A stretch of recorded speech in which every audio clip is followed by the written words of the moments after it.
Solapur news 24 मध्ये आपलं स्वागत आहे। आजच्या प्रमुख बातम्यांवर एक नजर टाकूया। सोलापूर जिल्ह्यातील कामती खुर्द गावात शेतजमिनीच्या वादातून एक धक्कादायक आणि हृदयद्रावक घटना घडली आहे। संजय नागनाथ शिंदे या शेतकऱ्याची त्यांच्याच सख्ख्या भावांनी आणि पुतण्यांनी तलवारीने वार करून मिरघृण हत्या केल्याचा आरोप आहे।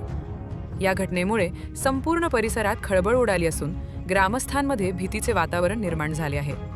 माहितीनुसार संजय शिंदे आणि त्यांच्या भावांमध्ये शेतजमिनीच्या कारणावरून गेल्या अनेक वर्षांपासून वाद सुरू होता। सोमवारी सकाळी संजय शिंदे हे नेहमीप्रमाणे दुचाकीवरून शेताकडे जात असताना आरोपींनी त्यांना अडवले।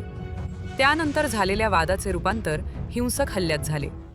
आरोपींनी धारदार तलवारीने सपासप वार केल्याने संजय शिंदे यांचा घटनास्थळीच मृत्यू झाला। दरम्यान मृताच्या मुलाने ही हत्या पूर्वनियोजित कटाचा भाग असल्याचा गंभीर आरोप केला आहे। घटनेची माहिती मिळताच पोलिसांनी घटनास्थळी धाव घेत पंचनामा केला आणि मृतदेह शवविच्छेदनासाठी रुग्णालयात पाठवला। आरोपींचा शोध सुरू असून पुढील तपास सुरू आहे। सख्ख्या भावांमधील वादातून घडलेल्या या रक्तरंजित घटनेने कामती खुर्द परिसर हादरून गेला आहे।